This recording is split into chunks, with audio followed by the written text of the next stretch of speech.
I didn't realize there was all the help out there for people who were willing to, I guess, swallow their pride and ask for it. And I got hurt and I went to the doctor and he put me on oxycodone and hydrocodone. But I got clean, stopped using drugs, their mother didn't. It was just us and we struggled. We didn't have a vehicle for a year. And all right. We had to walk everywhere. They never complained. But I thanked them many times for being the good kids they are. Strong. And with where we're at now at the community rescue and with 100 families, I don't have to fight day to day. I know my kids are fed every day. I know that they've always got a place to sleep, and I can just focus on work and making sure that when we leave there, we're a lot better than we were when we came there. Our plan is to keep working and stay at the community rescue until we have a vehicle, of course. And then when we leave there, to never have to go back, other than to volunteer. Thank you, 100 Families United Way and Community Rescue and any other organization out there helping people who are good people, who are just trying to get back to where they were. I took drug court because I felt like that was the best opportunity for me, because I knew I had a serious problem and I knew that I needed help and I wasn't going to get it on my own. So in the process of waiting for drug court, I was released and I started using really heavily, and found out I was pregnant with my youngest, which he's 2 years old. Well, he'll be 2 in April. And I went to plea into drug court, and I failed for methamphetamines and marijuana and alcohol. So they sent me to treatment, and so I went to treatment, and I was gone 5 months. I got out. Immediately, I just started doing everything I needed to do, So I was just, focused. I just started being focused, and I started going to NA meetings. I started going to my classes, and I started doing everything that I needed to do. And I went to court to see where we were at with my kids, whether I was going to start getting weekend visits or what we were planning on doing. And they told me that my rights were being terminated, that they were going to terminate my rights, that there was no other option. That's what was going to happen. And from that day, I told myself that over my dead body, they were taking my kids from me. Because I knew that they were the only things that I had in my life that were making me want to do better in life. And so immediately I reached out to people and asked who could help me, like they cannot do this to me. How can I prevent them from taking my kids? And I heard about 100 Families. And right away I went to talk to Trudy, and she said, oh no, we're not going to allow this to happen. If you're doing what you're supposed to be doing, then you deserve to get your kids back. And so from that day on, she just worked with me. She was wanting to know everything that was going on, anything that I needed, she told me to call. So like 2 months after that, I went to court, and they told me that I didn't do what they thought I was going to do. They thought I was going to immediately run back out and get high and start drinking. And so they told me that we were going to try to work on reunification, if that was what was best for the children. They said that, I can work my case plan, and eventually we can start doing overnight visits and then weekend visits. So we went for about 4 or 5 months after that, and they started coming home for the night. I got weekend visits. And we did that for a few weeks, and then we started doing weekend visits. I was just really determined, like I need them, probably as much as they need me, I need them. And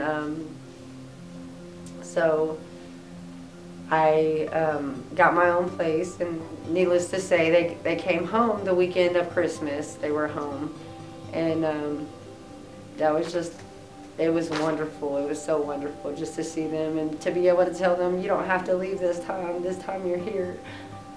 And I couldn't have done it without Trudy. She has been such a big help for me, Even if I'm just having a bad day, I call her and she just helps me through it. And now my kids are home and they're not scared anymore, this 100 Families has really helped me out a lot. Like, I thought I was gonna lose my kids, and I wouldn't have fought as hard as I did if I didn't have somebody there rooting me on, Yeah, drug court has really been helpful for me too. I know my counselor there, I always call and talk to him. I have a sponsor, and she's been really supportive for me also. And the judge, the drug court is so awesome. He's amazing.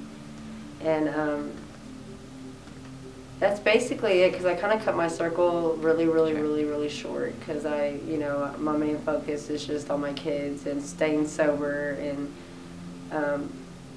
living a better life. I've almost got 3 years clean now, so I'm just really excited about the life that I'm going to live now that, it's better. So I am working on my GED. I've got my math left, and that's it. After that, I plan on trying to go to medical school. I know that I need a pardon on a felony that I have from back in 2010, but the adult ed has been really supportive. They showed me how to file for a pardon, and they're going to pay for my medical schooling, and I want to become a doctor, so I know that's going to be a long time. It's going to be 12 years of school, but that's something that I want to do, mainly because my daughter has a rare kidney disease, and they haven't found a cure for it yet. So I want to hopefully one day find a cure for her, and I think that me going to school to be a doctor, I would be able to take care of her better than anybody else. So I'm just really grateful for 100 Families, and I'm grateful to say that I've overcame a lot of obstacles that were in my way, and I'm just grateful to have my kids home today. So I think it's important for other people to hear what I go through, or what I went through, because I just want people to know that there's always hope, even when it doesn't seem like it, there is hope. As long as you have somebody supporting you, and you are supporting yourself, and keeping your faith high.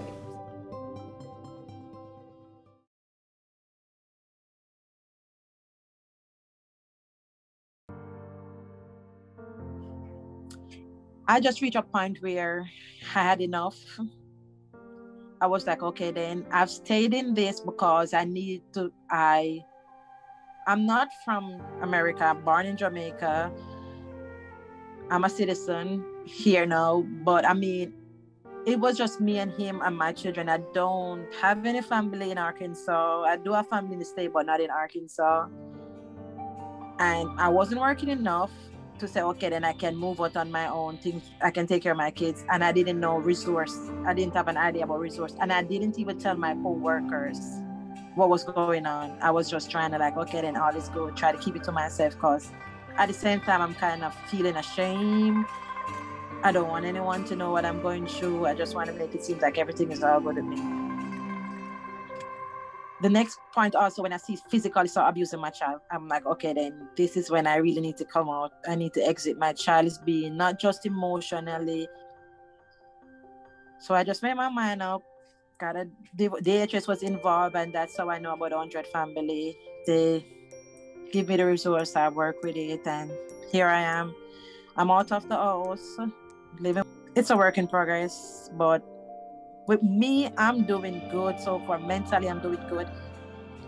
I have a routine down with my girls. We are doing good. And I'm trying to make it.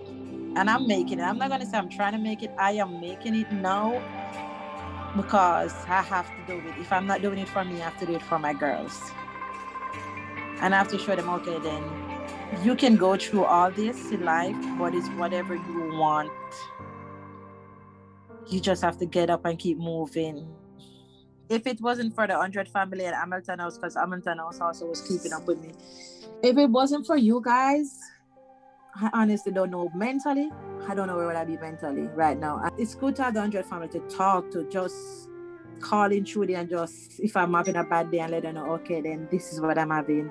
This is what's going through, and just without feeling judged, without feeling, okay, then you should have done this a long time, or this is what you should have.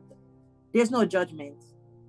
Well, my next plan is for me to see if I can start school by fall. This coming fall, I want to do social work, do a degree in social work. For me, for one, I am not a born American. I'm an immigrant. And yes, I'm a citizen and all that. But when you don't born in a country, you don't know what the resources are most likely. And then you are in an abuse situation because you don't know what kind of resources you have out there to help you get out of it. And you are ashamed.